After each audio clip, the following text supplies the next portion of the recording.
Setelah sebelumnya kita membahas HP Snapdragon di range harga 1 jutaan, kali ini sesuai janji Nidia di video sebelumnya, kita akan pindah ke range harga 2 jutaan. Mengingat harganya yang udah mulai masuk kategori menengah, seharusnya sih produknya udah mulai menggugah selera ya. Daripada penasaran, langsung aja kita masuk ke scene berikut.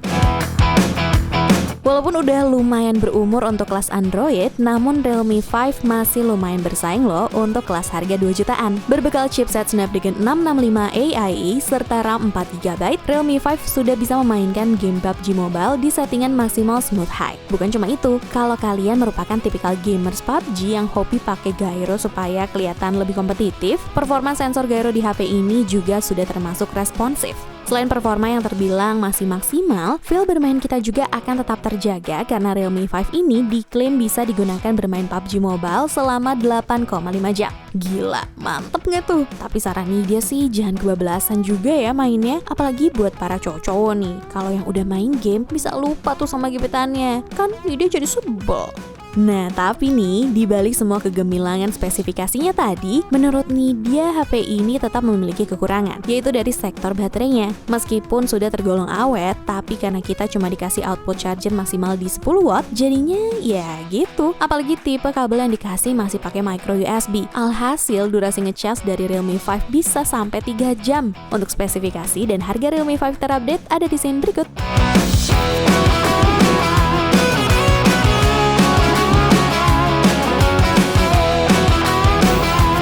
Membawa tagline Clearly Your Style, Vivo S1 Pro resmi diperkenalkan ke publik Indonesia pada November 2019 yang lalu. Edi Kusuma, Senior Brand Director Vivo Indonesia mengatakan bahwa Vivo S1 Pro mampu memberikan pilihan untuk melengkapi kebutuhan konsumen akan smartphone, terutama untuk generasi milenial dan generasi Z yang stylish dan juga selalu update dengan tren terkini. Vivo S1 Pro dilengkapi dengan chipset Snapdragon 665 dari Qualcomm yang memiliki frame rate tinggi untuk game lancar. Selain itu, Vivo S1 Pro juga dilengkapi dengan Vivo Multi Turbo untuk menambah kecanggihan Vivo S1 Pro. Beberapa Vivo Multi Turbo tersebut antara lain Center Turbo, Cooling Turbo, AI Turbo, Game Turbo, dan juga ART++ Turbo. Deretan turbo ini berguna untuk mengatur perangkat agar lebih nyaman digunakan sehari-hari. Satu yang menarik, Vivo S1 Pro tidak gampang panas saat digunakan untuk bermain game karena bantuan Vivo Multi Turbo ini. Selain fitur gamingnya, HP ini masih memiliki satu fitur yang paling mencuri perhatian, yaitu Pose Master, di mana dengan fitur ini kita bisa memiliki beragam pose pilihan untuk membantu kita dalam mengambil foto di berbagai situasi. Hadir pula beberapa fitur lain seperti fitur AI, seperti AI Face Beauty, AI Makeup, dan AR Sticker yang akan memperkaya pilihan penggunanya dalam hal fotografi. Untuk spesifikasi dan harga Vivo S1 Pro terupdate ada di scene berikut.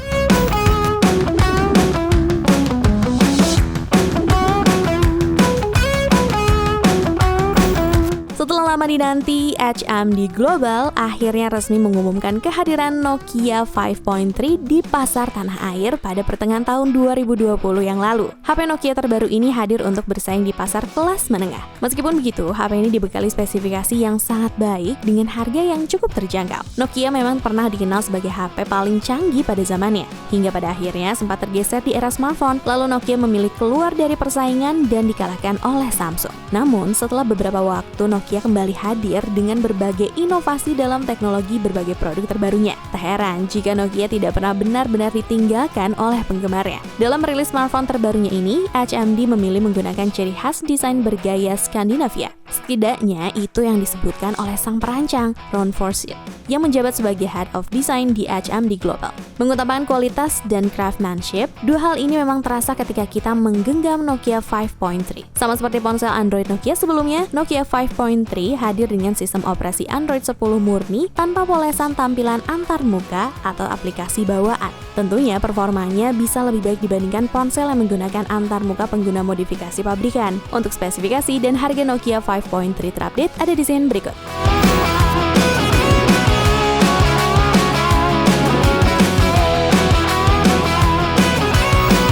Country Director Xiaomi Indonesia Alvinso mengatakan kehadiran Redmi Note 9 Pro adalah bertujuan untuk meneruskan legenda sukses seri Redmi Note yang dikenal mampu menciptakan benchmark baru untuk smartphone di segmen kelas menengah. Perlu diketahui nih Price Book Mania, kalau ternyata hingga saat ini Xiaomi Redmi Note 9 Pro masih jadi salah satu pilihan HP kelas menengah terbaik yang ada di pasaran. Selain spesifikasinya yang cukup mewah, harganya juga terjangkau. Redmi Note 9 Pro menawarkan calon penggunanya performa yang terbilang mumpuni. Ponsel Note generasi ke-9 dari Xiaomi ini akan membawa kalian mendapatkan pengalaman belajar, bekerja, dan hiburan yang lebih cepat dan lebih kuat berkat dukungan Snapdragon 720G yang mampu menghasilkan skor Antutu di angka 275 ribuan. Berkat skor segitu, HP ini bisa kita pakai buat main PUBG Mobile di settingan maksimal Smooth Ultra dan HD High. Atau di antara kalian ada yang gak hobi main PUBG? Tenang, karena HP ini juga udah mampu main game Genshin Impact meskipun hanya dikasih settingan default low 30 fps aja. Oh ya, kalau kalian ada yang berminat meminang handphone ini, dia jamin gak bakal kecewa deh. Karena Redmi Note 9 Pro udah mendapatkan update dan upgrade ke Android versi 11. Untuk spesifikasi dan harga Xiaomi Redmi Note 9 Pro terupdate ada di scene berikut.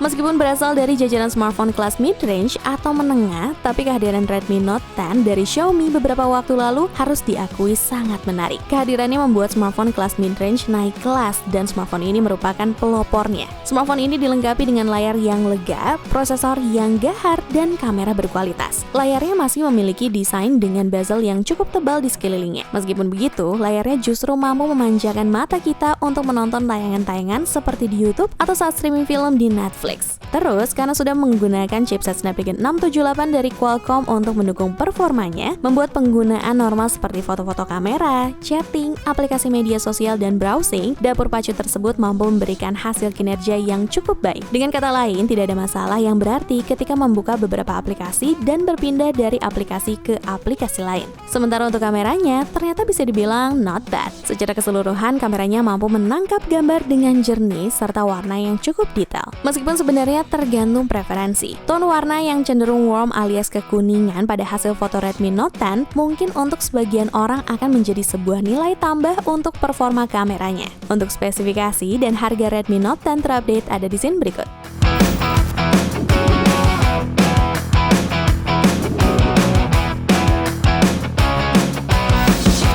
Secara khusus menghadirkan Realme C17 yang memiliki kapasitas memori terbesar hanya untuk di Indonesia dan segmen harga 2 jutaan. Hal tersebut disampaikan oleh Paulson Wai selaku Marketing Director of Realme Indonesia.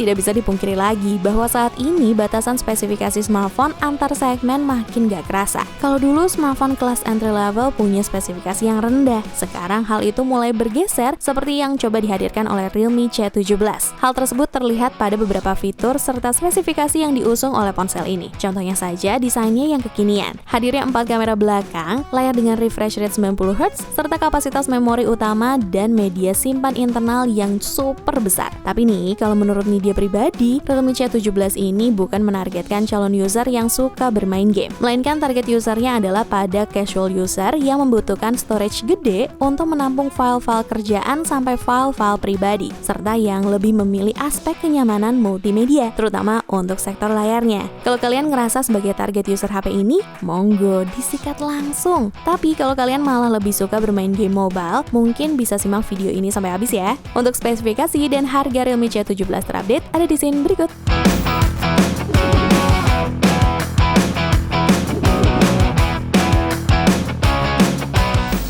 Sebelum kita masuk ke produk terakhir, gak ada salahnya dong kalau Nidia mau ingetin sesuatu dulu. Yup, seperti biasa Nidia mau kasih tahu ke kalian kalau di video selanjutnya kita masih akan membahas tema yang sama, tapi di range harga 3 jutaan. Harusnya sih di 3 jutaan udah pasti paling worth it. Apalagi kalau salah satu produknya ada Xiaomi, Realme, atau bahkan Poco. Pastiin kalian gak ketinggalan videonya ya.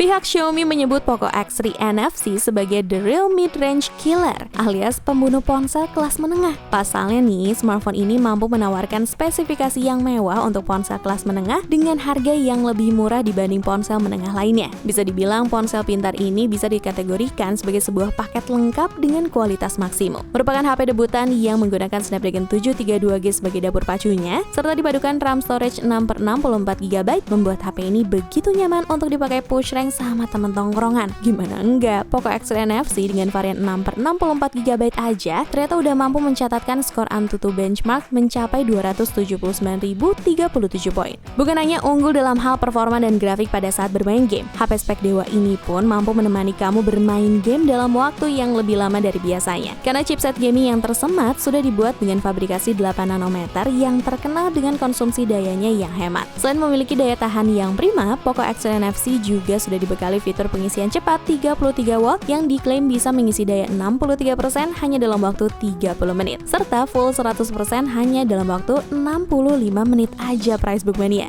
Tapi pada akhirnya kembali lagi ke selera sih, karena mungkin yang cukup menjadi perhitungan dari ponsel ini adalah soal ketebalan dan ukurannya. Bagi yang doyan ponsel tipis dan nyaman digenggam, rasanya Poco X3 NFC bisa jadi tidak masuk pilihan yang menarik. Untuk spesifikasi dan harga Poco X3 NFC terupdate ada di scene berikut.